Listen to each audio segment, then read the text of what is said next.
I know that you've been very vocal about, your opinion on judging, and a few times I've seen interviews where you basically object to, you didn't understand why you weren't placing as high you were supposed to. No, I don't. I don't object to where how they place because I realize what's going on. It's just because there's no standard, they can just get away with whatever. They can just do whatever they want. That wouldn't in the NFL or NBA or Major League Baseball. If they tried to change the rules or the standards every week, then no one would follow it. So I'm a fan of the sport, and I know that one day I'm gonna be sitting in the audience, but I don't want to sit in the audience and watch bullshit. So I'm trying to, while I have a voice, I'm trying to maybe not make a difference, but at least, everybody else seems like they're afraid to say anything, but everyone else is thinking the same thing I am. I hear you. I've seen an interview where you basically say that you want to start talking about these things while you're still competing, and you wanted to create a set of rules or regulations, and you want to present it to the league. We don't really need rules per se. They just need standards. It just needs to be uniformity. You know what I mean? Like it's different every week. If you ask a pro bodybuilder or amateur bodybuilder what you're training for, be like, I'm training for the Arnold. Then I'm like, no, no, no. What are you trying to accomplish? Oh, I want to be shredded. Okay, well, what does that mean? I mean, you know what I'm saying? There's like, if you go to a dog show and they're judging Rottweilers, they have to have certain markings and certain things in order to be qualified to be in the show. In our sport, you just show up. There's no real requirements other than the pro card or whatever. You know what I'm saying? So like when we're on stage, when they say front double bicep, everyone does a different front double bicep, different time. How do you really judge that? I've been following the sport for 30 years, and sometimes I go to shows and I have no idea what's going on, and I should be an expert. I am an expert. What would it take for it to change? I'm not even talking about anything that formal. I'm talking about something simple like everyone hit a mandatory pose. What does mandatory mean? You know what I'm saying? Like, if it's a mandatory pose, why isn't it a mandatory pose? Why are people doing 5 different front double biceps and 5 different front lat spreads and 5 different most muscular? If it's mandatory, then it should be mandatory. And then at the night show, you can do whatever you want. You should have to hit the pose the same way at the same time so the judges can see your physique, not contort your body to hide your flaws. The whole point is you're trying to find the perfect specimen or something similar, and if you're good at hiding your flaws and contorting your body to make it look like you don't have any, then you do well. But when you stand normal or whatever, then your flaws are very obvious and blatant. So I spoke to Sean Ray recently, and he talked about the similar things that you're talking about, and he was trying to start a movement and a standard for certain rules and regulations, and he was definitely almost fighting with the league on some of these things, and I guess he told me that it never really panned out the way he wanted it for it to go.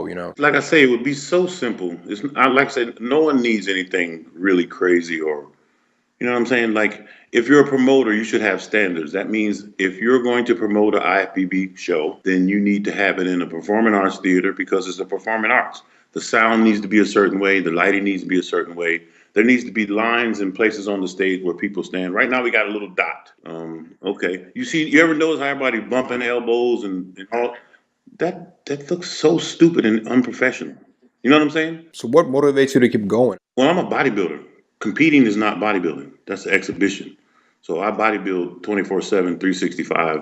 I don't take off season and blow up 70, 80 pounds over my contest weight. When you see me, every time you see me, you're going to see quality physique, whether it's 12 weeks out, 90 weeks out, or 3 days out. That's just how I do it. That's because that's how I learned how to do it. I learned it from Sean and Flex and Kevin. And you never saw those guys looking like that, ever.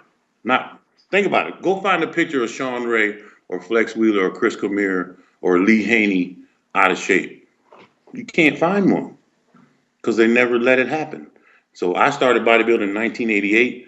Vince Taylor won the nationals, and Vince still ain't been out of shape. Vince is 60 years old. He still ain't been out of shape yet. That's bodybuilding. How do you feel about today's bodybuilders in general? Back in the day, you could open up a Flex magazine or Muscle Mag or whatever, and as a 22-year-old, I used to look in the magazine, and I would literally trade bodies with anyone in the magazine. There's not one person in the sport I would trade bodies with right now. Not one. Do you still think it's realistic for you to win Olympia? Yeah, if they set a standard, I damn sure could. I can't win against people that don't want me to win. You know what I'm saying? Like if they don't want me to win, then I can't win. But if there was a set standard that you had to uphold, then of course I can win. Sure, I could.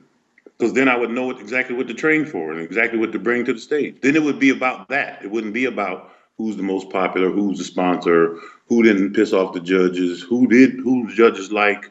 It wouldn't be all about all that stuff. Because right now, that's what it is.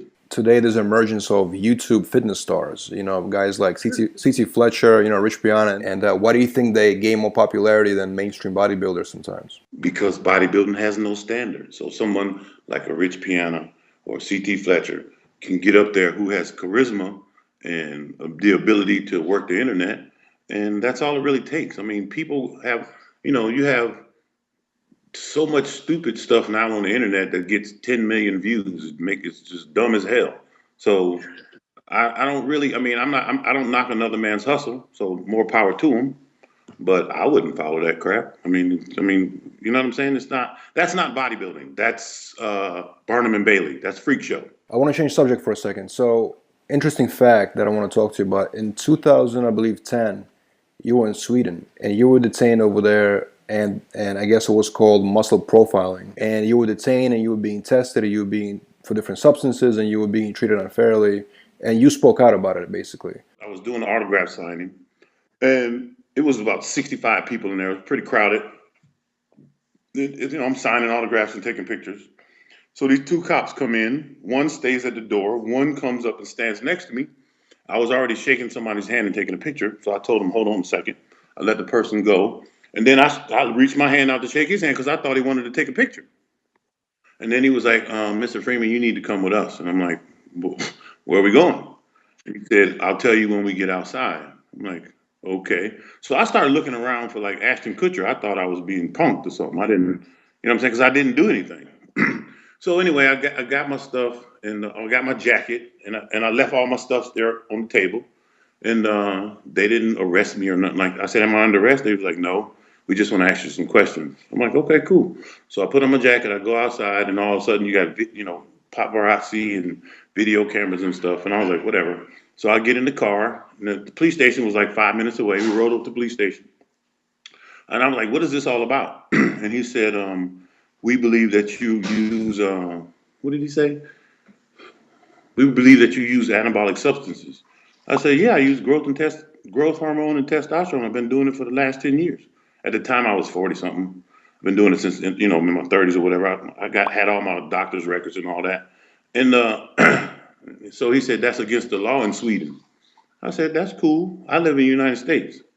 And he said, but you're in Sweden right now. I said, but my flight leaves in 3 hours. I'll be out here in 3 hours. So he was like, well, do you mind if we test you? I'm like, you ain't got to test me. I just told you what I take. You know what I'm saying? So, but I said, you know what? I got to pee anyway. Where's the cup? So I pissed in the cup, and then he said, well, it came back positive because I know it takes 3 weeks before you get the blood test back anyway. He said it tests positive for cannabis. I said, yeah, I just had a layover, a 5 hour layover in Amsterdam. Uh, I went to the coffee shop and I enjoyed myself. And he was like, I said, and he said, well, that's illegal in Sweden. I said, again, I live in America. I was in Amsterdam. I'm going home in 3 hours. And then so they started asking me a bunch of more questions, and his partner was looking at me like, sorry. And so I finally told the dude, I was like, well, what is this really all about? And he said that, well, we feel that these companies shouldn't hire you guys to come over here and do appearances or whatever because it makes the kids want to be like you. I said, what does that have to do with me? You know what I'm saying? I'm like, I'm not breaking any crimes in your country. So the man actually told me that if I went to outer space and did drugs and came back to Sweden, I would be under a suspect of doping. I was like, dude, I asked him, I said, how old are you? He said 47. I said, you need to go get your testosterone checked because you're acting like a bitch right now. And his partner just bust out laughing. I said, you got any more questions for me? He was like, no, you're free to go. I went back to the store. Everyone was still there. So I just finished signing my autographs, went to the airport, and then I flew to Stockholm. And then so I had 4 more appearances at 4 more cities. My manager calls me at 3 o'clock in the morning and he says, it's all over the internet that you got arrested in Sweden. And I'm like, I said, I'm a 300-pound black man. If I was arrested, they would have put handcuffs on me, read me my rights, and put me in a jail cell. So I went on and went home. I didn't even finish the tour because they told me that they had police and they were going to basically do it to me everywhere that I went until I got to Gothenburg, where they were waiting on Jay Cutler and Dennis James and Dennis Wolf and all the rest of those guys to show up, and they was going to do the same thing to them. So I got on the phone and called all them and told them not to come. That's crazy. And that never happened again anywhere else. I get treated with love and respect everywhere I go because I'm a loving and respectful individual. How long do you plan to compete on professionally? Bro, I'm about to be making so much money doing what I'm doing right now that I'm only competing to benefit my brand. I love the sport. I've actually corrected all my injuries and stuff like that over the years.